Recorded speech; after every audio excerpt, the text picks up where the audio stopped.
Hello friends, your most welcome in our channel tutorial planet. इस video में हम लोग स्टोरी ऑफ इंग्लिश जो 11th 12th दोनों में चलता है, चैप्टर 8 है फ्यूचर ऑफ इंग्लिश। चैप्टर 7 मैंने पढ़ा दिया है, ज़रूर देखें।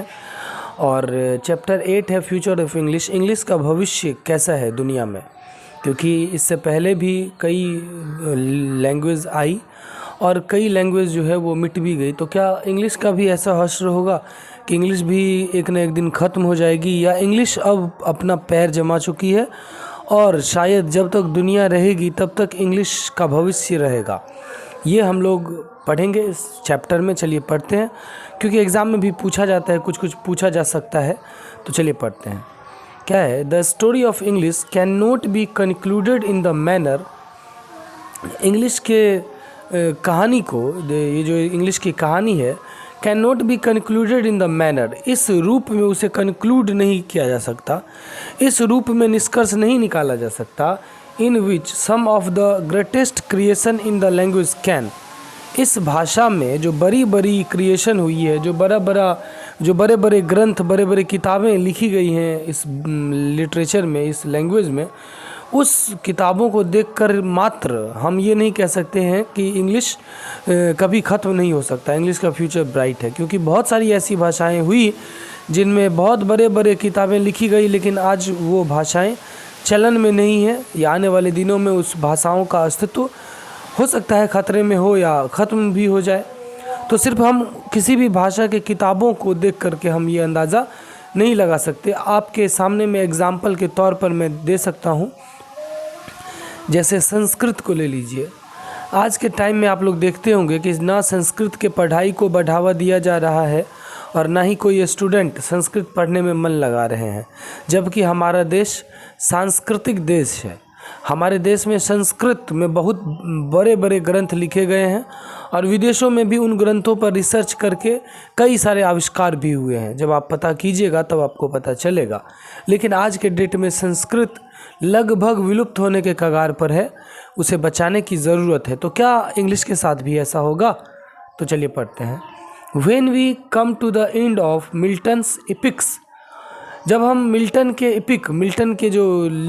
के द्वारा लिखी गई जो किताबें हैं, उनके किताबों को जब हम देखें, the tale of the ancient mariner और the ewe of Saint Agnes, Keats और tragedies and the comedies of Shakespeare, we experience. यहाँ तक पहले समझते हैं कि जो शेक्सपियर, जो लेखक हैं शेक्सपियर, उनके कॉमेडी को, उनके ट्रेजेडी को, जो दुखद कहानियाँ हैं उनको, किड्स की कहानियों को, the ewe of Saint Agnes ये किताब का नाम है, tale of the ancient mariner ये भी किताब का नाम है। इन किताबों को देख करके वी एक्सपीरियंस, हम लोग अनुभव करते हैं, अ फुलफिलमेंट, भरपूर, पूर्णता का, कि सब कुछ इंग्लिश में पूर्ण है, इंग्लिश में किसी भी चीज़ की कमी नहीं है। Which a work of art can provide, जो एक कला किसी को प्रदान कर सकती है वो इंग्लिश ने प्रदान किया है, चाहे वो कहानी के मामले में हो या कॉमेडी, ट्रेजेडी, या फिर पोएट्री, कविता, पोएम्स, इसके मामले में हो। इंग्लिश ने हमको, दुनिया को भरपूर मात्रा में ये सारी चीज़ें दी हैं। But it would be safe, लेकिन ये सेफ होगा, सुरक्षित होगा, and correct to say that, और सही भी होगा ये कहना कि the story of English is the story of the evolution of modern man. आधुनिक जो व्यक्ति हैं, जो मॉडर्न मैन है, उनका जो इवोल्यूशन है, इवोल्यूशन का मतलब होता है धीरे धीरे उन्नति करना। आजकल का जो इंसान है वो जो धीरे धीरे उन्नति कर रहा है, इवोल्यूशन हो रही है उसमें, उसी इंसान की कहानी है इंग्लिश की कहानी। ठीक है, जैसे जैसे आधुनिक लोग बढ़ रहे हैं वैसे वैसे इंग्लिश भी अपना पांव जमाते जा रहा है। Each person gifted with the power, हर एक व्यक्ति इस शक्ति के साथ, इस पावर के साथ जन्म लिया है, उसे गिफ्ट दिया गया है भगवान के द्वारा, ईश्वर के द्वारा। ऑफ स्पीच, भाषण देने का, बोलने का। Comes and performs his part, अपना भाग, अपना रोल अदा करने का। कहाँ पर? ऑन द वर्ल्ड स्टेज, दुनिया के स्टेज पर, पूरी दुनिया में हर एक व्यक्ति को ये अधिकार है, हर एक व्यक्ति को ये गिफ्ट है कि वो पूरी दुनिया में कहीं भी घूम सकता है, उस दुनिया को, उस देश को, दुनिया के अलग अलग कोने को समझ सकता है। ठीक है, तो इसमें एक ही मातृभाषा है इंग्लिश जो आपकी मदद करेगा। The main purpose of adopting this story telling technique is to familiarise the language 2 and language 3 learners to understand. Language 1 और लैंग्वेज 2 लर्नर किसे कहा जाता है, सेकेंड लैंग्वेज और थर्ड लैंग्वेज क्या होता है, कौन से देश के लोगों को कहा जाता है, ये मैंने पिछले वीडियो में बताया है, आप लोग ज़रूर देखें। इस वीडियो में मैं नहीं बताऊंगा। ठीक है, तो चलिए पढ़ते हैं। The main purpose of adopting this story telling technique, कहानी कहने की जो ये तकनीक है ये फैमिलियराइज करती है, मतलब परिचित करवाती है। किन से, जो सेकेंड लैंग्वेज है, जो इंडिया के लोग हैं, इंडिया जैसे देशों के लोग हैं, या जो थर्ड लैंग्वेज कंट्री है इंग्लिश के लिए, जैसे चाइना हुआ, कोरिया हुआ, ये जो देश हैं उन लोगों को समझने में ये जो इंग्लिश की जो कहानी कहने की जो तकनीक है वो बहुत बढ़िया है। Enjoy and equip themselves to master a language, वे लोग एन्जॉय कर सकते हैं, आनंद ले सकते हैं उन कहानियों का, इक्विप कर सकते हैं, उन कहानियों को सुसज्जित कर सकते हैं, सजा सकते हैं खुद से भी। टू मास्टर अ लैंग्वेज, एक लैंग्वेज पर, एक भाषा पर मास्टरी हासिल करने की, एक भाषा पर पूरी तरह से पकड़ बनाने के लिए। Which will enable better human understanding, जो किसी भी मानव समाज को अलग एक अच्छा अंडरस्टैंडिंग, समझदारी प्रदान करने का काम करेगा। कोऑपरेशन, एक सहयोग करने का काम करेगा। एंड वर्क कल्चर, और जो कल्चरल वर्क है, जो सांस्कृतिक कार्यक्रम है, जो काम है, उसमें भी इंग्लिश मदद करेगा। ऑल इंडिविजुअल्स, जितने भी व्यक्तिगत व्यक्ति हैं, लोग हैं जो अपनी किताब खुद लिखते हैं, अलग अलग किताबें लिखती हैं, अलग अलग राइटर्स हैं, can contribute to the story of English, वे इंग्लिश की कहानी में कंट्रीब्यूट कर सकते हैं, योगदान कर सकते हैं। And it will lead from one to another very much in the manner of our very own storytelling methods found in the Mahabharata, Panchtantra and Jataka tales। और ये जो है वो एक से व्यक्ति से दूसरे व्यक्ति तक इंग्लिश जो है पहुंच रही है, जिस तरह से जो महाभारत की कहानी, जिस तरह से महाभारत में कहानी कही गई है, पंचतंत्र में जातक कहानियाँ जिस तरह से कही जाती हैं, उसी तरह से इंग्लिश की जो स्टोरी टेलिंग जो मेथड है वो भी लोगों तक उसी तरह से पहुंच रही है। और आज के ज़माने में तो लगभग सारी किताबों का ट्रांसलेशन इंग्लिश में कर दिया गया है। आपको कोई भी किताबें, चाहे वो रामायण हो, महाभारत हो, आप इंग्लिश में पढ़ सकते हैं। डिस्पाइट आवर डेलिब्रेशंस, हमारे विचार विमर्श के बावजूद, on the growth of English, English के वृद्धि को देखते हुए, इंग्लिश की बढ़ोतरी में, द क्वेश्चन ये है, प्रश्न ये है, remains naggings is what is the future of English. ये क्वेश्चन छूट जाता है, कहीं ना कहीं मन में रह जाता है कि आखिर इंग्लिश का फ्यूचर क्या है।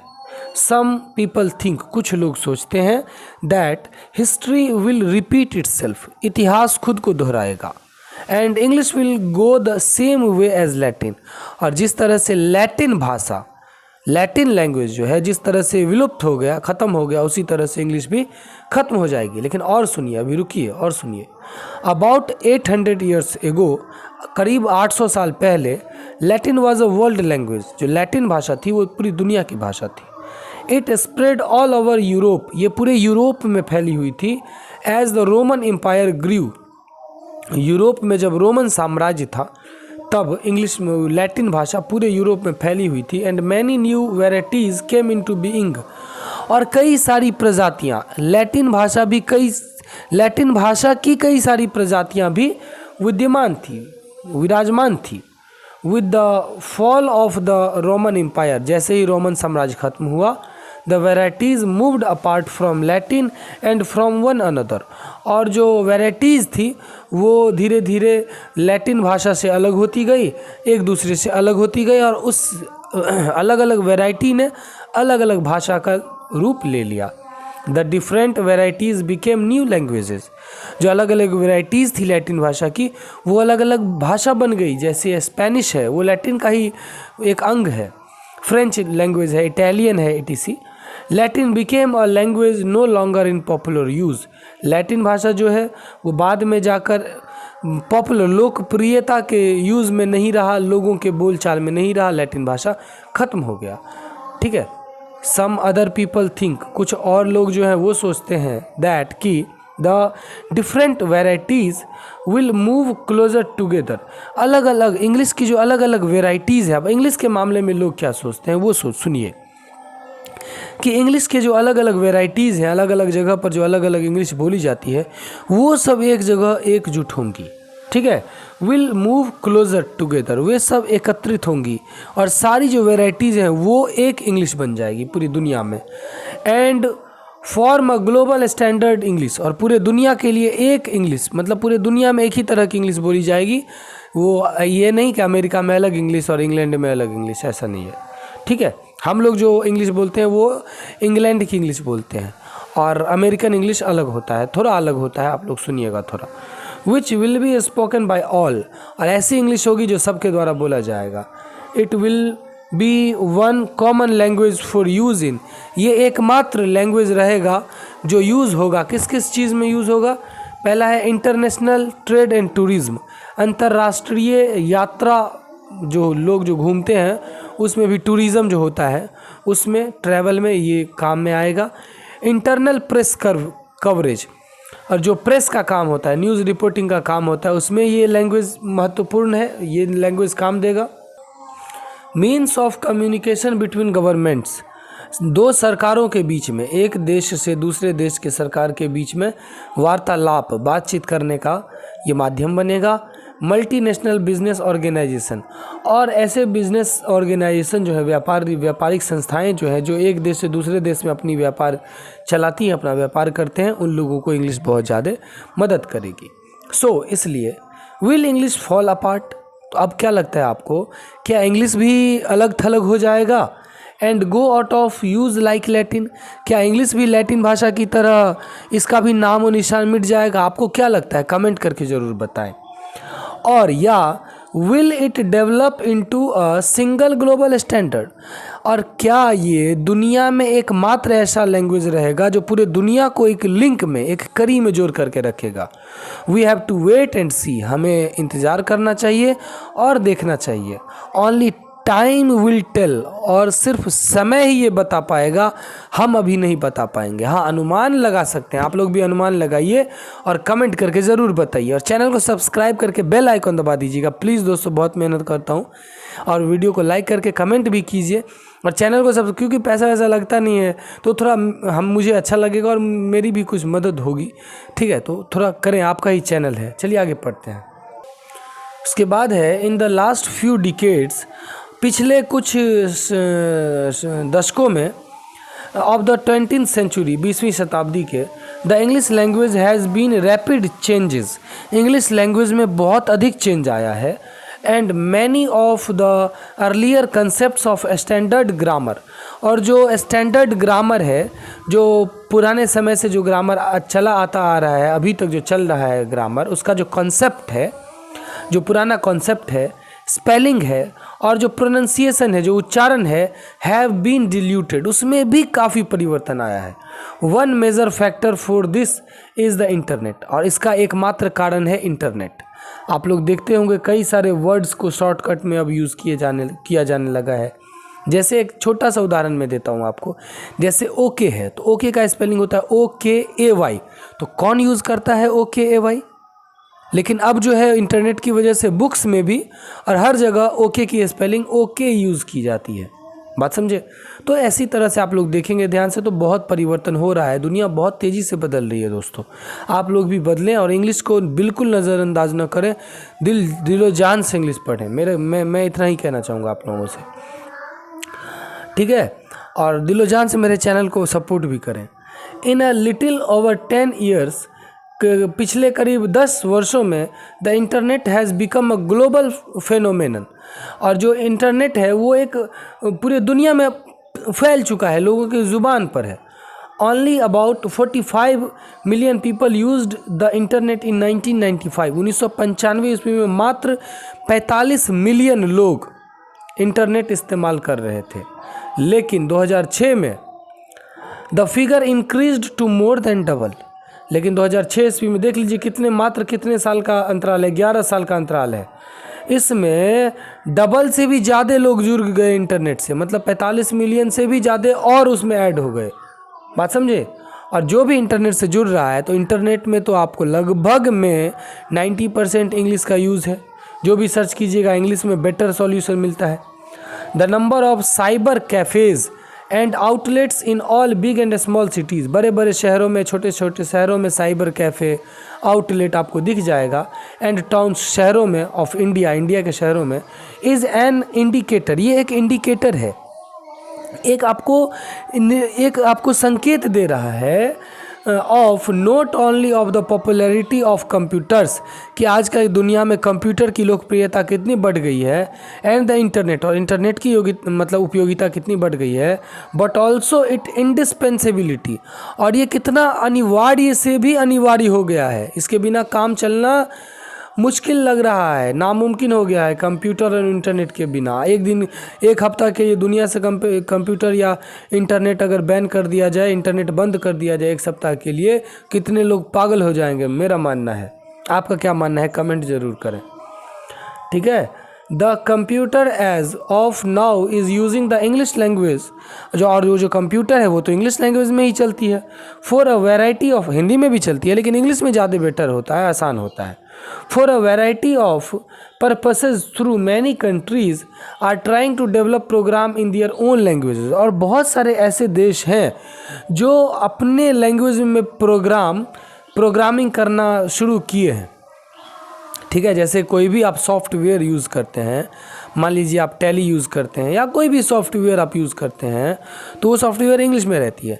लेकिन अब अलग अलग देशों ने, अलग अलग जो देश हैं, वो चाहते हैं कि अब अपनी भाषा में वो सॉफ्टवेयर अपडेट करें, अपनी भाषा में सॉफ्टवेयर लॉन्च करें, ठीक है।